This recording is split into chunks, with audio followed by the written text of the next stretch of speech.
It's Live with Regis and Kelly. Today, judge and host of the hit series Top Chef, Padma Lakshmi. And a performance from singer-songwriter Joss Stone. And your comments and questions direct from the inbox. Plus, CNN anchor Anderson Cooper joins Kelly at the co-host desk. All next on Live.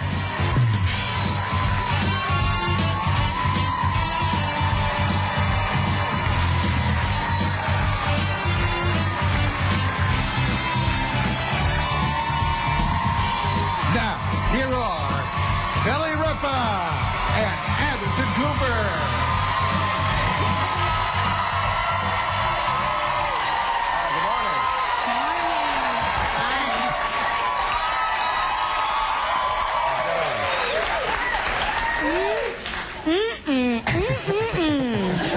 Friday, October 9th, Regis has the day off, and Anderson Cooper is here. Yes. You know, I wasn't going to just... Is it going to start again? It is. It is. Okay. I wasn't going to leap right into this. Oh, no, I'm sure you weren't. I really wasn't. But, you know, I was backstage, and you know, I was telling you... the people on Twitter are going crazy. They love when you're here. And somebody said, Kelly, please don't touch Anderson so much. It makes him uncomfortable. Signed A. Cooper, which was weird. But I couldn't help but rub your arm because I also received many photos of you at the gym. Yeah, I know. And if you don't mind, I'm going to hold this. I don't think I have much of a choice here. Paparazzi photo. It's a paparazzi photo, and you look jacked. Yeah,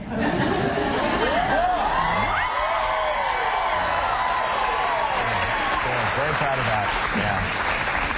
Yeah. I also like the big sweat stains and the bizarre grimace I like on my. the grimace. Yeah. That's sexy. Yeah. All I can say is I am what I am. Very I'm Popeye. Yeah, I am what I am. You're my olive oil. Oh.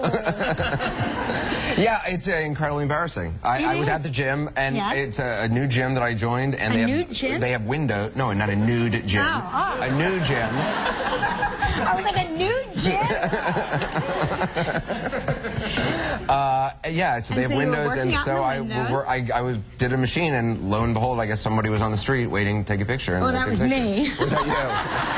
I photograph you 24/7. Yeah. But I remember the moment. I remember looking, I didn't see anybody, and there you go. But like, is that like, are you on the roids? If I'm on roids and that's the best I got, I'm in trouble. I would want my money back. No. You look really ripped in this picture. Look at that. That is very roidish. All right, can we move on? No, I'm steroids? No, of course I'm not on steroids. Anderson and I would like to emphatically state that neither one of us are on steroids. That's just a rumor from the blogosphere. Is it a rumor that you're on steroids? No. Oh, okay. All right. There will be now. I started it myself. Oh, okay. There you go. I start all my own rumors. Yeah. So how have you been? Tell me the news. I mean, there's a lot of news going on. I've been well. I was in Afghanistan for a week, embedded with the Marines on a small patrol base called Jaker in Helmand Province. And, you know, they're anytime you go out with military, it's just, I mean, everyone knows this and bears repeating, though, that they're just the best bunch. They're working so hard and have such a tough mission, and yet they're out there every single day. You know, their packs are 120 pounds sometimes. It's 120 degrees outside. I just got to give it to them. They're doing an extraordinary job. What I think that you're very good at is, because I watch you every night, you're so good at showing that side of things. You're very good at taking your viewer, me being your viewer, on a journey. You're about the only viewer I got. No, that's not true. But I felt, you know, I feel like I'm there. I feel like I know so much. What was funny about being there is that I got really sick, and everyone I was with got really sick. In fact, Dr. Sanjay Gupta, who's a neurosurgeon who works for CNN as our chief medical correspondent, he got swine flu. His cameraman got swine flu. They were both hospitalized in Kandahar at a military hospital. Oh my gosh. He thinks I had swine flu. I still to this day don't know that I had it, or not. I know. I mean, really? I'm sort of hoping I did, because at least then I will now be immune to it. Is that true? Once you have it. Yeah. I didn't know that. Well, yeah, it's like chicken pox. I guess so. I think that's true. Yeah. Yeah, I'm pretty sure that's true. So anyway, but yeah, and it's amazing how just the conditions there are so tough. I mean, there's all this dust in the air. It's incredibly difficult. Just a lot of folks come down with illnesses, and my entire team, all of us were hacking, and maybe it's because I gave it to them all. But right. Well, plus, I mean, don't you find that once you fly on an airplane, especially a great distance, don't you always get sick? Like I always get sick, and I know that they say that it's I'm convinced not, it's the pillows. It could be. I mean, I don't know what it is, but I think it's just.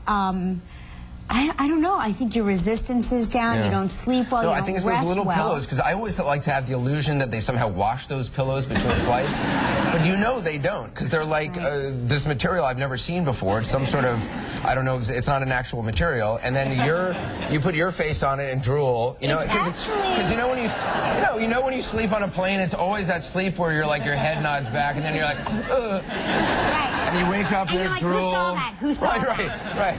Or you flinch and the person next to you gets scared and calls for the flight attendant. So I'm convinced that those little pillows are like complete disease vectors. Those pillows are made out of the things that they put in your mouth when you have dental work done. It does really shape like that. I'm like, this is what my dentist shoves in my mouth. The truth is, I'm so high when I'm at the dentist on nitrous oxide that I don't even notice anything. No kidding. Oh, yeah. We've talked about this before. I love the nitrous oxide. Oh, yeah, you did. Yeah, I beg my dentist for nitrous oxide. If I have like my teeth cleaned, I ask him for nitrous oxide.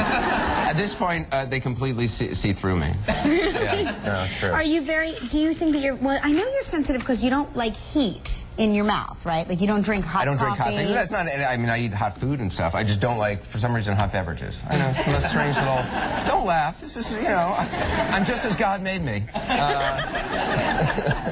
Gelman is scoffing. Yeah, I don't know why I don't like the hot beverages. Coffee, tea. It's so strange. Hot chocolate. Yeah, it's really, I mean, it's bizarre. You're missing out on so many good things. I don't think so. Yes. I've got my cold frosty beverage right here. That's just wrong in the morning. Cold frosty beverage. Really? Yeah. No, it gets you up. I disagree. Speaking of Gelman, did you see Letterman's top 10? Is it a rule that people drink hot things with two hands? Is that it's like, it warms you up. I don't have to do this. I want you to see how nice and warm I am. And you're all like, oh, my cold beverage. Get the nitrous oxide, my teeth hurt.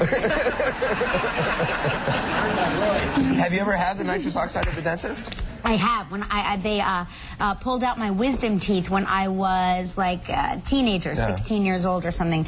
They took all 4 wisdom teeth out and they gave me nitrous oxide, and then they gave me something else. I don't remember much. I just at one point remember my head. This is terrible. I remember at one point sort of coming to, or not really coming to, but drifting in and out, and my head was actually being like tugged back and forth because I think they were, doing that.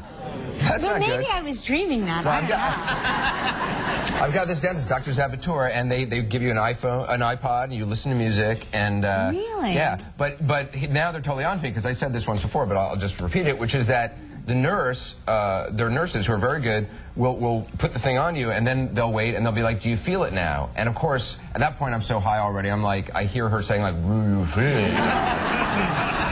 but because I don't want her to stop, I say, no, I don't feel a thing. Right. Even though my eyes are completely dilated, and I'm starting to twitch already. So then, I hope that she turns it up a little bit and waits longer, because then it just extends it a little bit longer. That's right. Yeah. Well, when I had, Regis isn't here, I can talk about it. When I had my C-section, the first one. Well, you're not allowed to talk about that. Anyway. He doesn't like the word C-section. C-section. Vaginal birth is fine. C-section not. But so when I had my C-section, they obviously they numb the area, and then they say, we're going to give a little test to make sure you're numb enough. Do you feel this?